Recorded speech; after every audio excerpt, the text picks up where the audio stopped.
जगदीश हूँ और आज जो है पनवार गांव में और शिक्षक दिवस के कल शिक्षक दिवस है और उसके पूर्व पहले आज हम ऐसे महान शिक्षक के पास यहाँ पर उपस्थित हूँ और आपको उनके बारे में पहले उनका परिचय कराने के पहले थोड़ा सा दो शब्द बताना होगा। एक ऐसे महान शिक्षक हैं जिन्होंने अपने जीवन काल में शिक्षा के क्षेत्र में यहाँ पर लाखों हजारों बच्चों को ऐसे प्रेरित किए हैं जो आज अपने पैरों पर लोग खड़े हुए और यहाँ नहीं पूरे विश्व। और उन्होंने कई किताबें ऐसी लिखी हैं जो आपको मैं अभी किताबों से परिचय कराऊंगा। सबसे पहले मैं उनका परिचय आपको करा दूँ। प्रणाम गुरु जी। तो सर आपका नाम क्या है? LP Singh. LP Singh. Sir आपने जब ये जन्म कब हुआ था आपका? 5 मई 1942 में आपका जन्म हुआ था। और जब जन्म हुआ था तो क्या यहाँ स्कूल थी? नहीं, यहाँ विद्यालय नहीं था। तो मेरी पढ़ाई के लिए पिताजी ने महाराजा गुलाब सिंह से संपर्क किया। वहाँ गए, वो घोड़े पे बैठ के, ये लगभग 85 किलोमीटर दूर रीवा गांव से, और उनसे मिले। महाराजा ने फिर कहा कि ठीक है, मैं पंडित जी को भेजूंगा, उनको 7.5 रुपया महीना तनख्वाह दूंगा, लेकिन स्कूल आप चाहे अपनी चौपाल में लगाएं और चाहे तो कहीं बनवा दें, ऐसा कहा था उन्होंने। तो ये विद्यालय पनवार का हमारी पढ़ाई के लिए हमारी चौपाल से शुरू हुआ। तो आप 1942 के आसपास राजा गुलाब सिंह से, माता सिंह 46 में। राजा कौन थे उस समय? महाराजा गुलाब सिंह। महाराजा गुलाब सिंह जो जूदेव थे उनके यहाँ गए और अपने घोड़े से चढ़कर गए और वहाँ उनसे विद्यालय मांगा, क्योंकि बालक उसमें LP सिंह जी बड़े हो गए थे। तो उन्होंने कहा कोई स्कूल बनवा दो या तो अपना घर दे दो। तो पिताजी ने अपनी चौपार दे दी। जब चौपार दी थी जो स्कूल खुला तो उसमें कितने बच्चे रहे?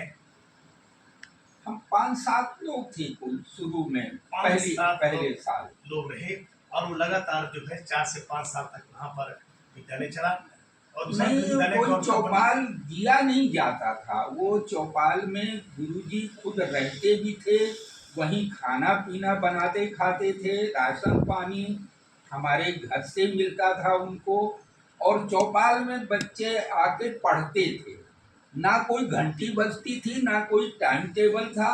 9 बजे 10 बजे के आसपास बच्चे आ जाते थे और फिर वो दिन डूबते तक तो फिर रहे आते थे। फिर जो पनवार ये बना स्कूल है तो ये कब बना था, किस सन में? ये सन 52 में कच्चा स्कूल बना, और वहाँ के कोटा के ठाकुर साहब एक सूर्यबली सिंह जी थे, उन्होंने अपने हाथ से कच्ची मिट्टी की दीवार बनाई थी और तमाम जन सहयोग से बहुत सारे। फिर सर इसके बाद फिर आपने शिक्षा जो ग्रहण की आगे यहाँ से फिर अगले हाई स्कूल 8वीं के लिए डभौरा गए होंगे? देखिए, उस समय मिडिल पास में तो डभौरा था, वहाँ छात्रावास में रहे थे, और 8वीं हमने किया। उसके बाद हाई स्कूल के लिए त्योंथर गया, 10वीं फिर सर उसके बाद वहाँ से, और फिर उसके बाद PRS कॉलेज रीवा। फिर कॉलेज के बाद कॉलेज के बाद मैं ग्रेजुएशन के बाद सन 62 में ग्रेजुएशन किया, और 64 में हमने MA किया मीडिया कॉलेज भोपाल से, विक्रम यूनिवर्सिटी उज्जैन। तो इसके बाद कॉलेज करने के बाद आपने जो शिक्षा विभाग में नौकरी की, और नौकरी करने के बाद संभाग में कई जगह आपने रहे, कई बड़े बड़े आप जिसको पढ़ाए वो कई मंत्री भी हो गए। और आपने जो किताबें लिखी हैं वो किताबें आपने अभी है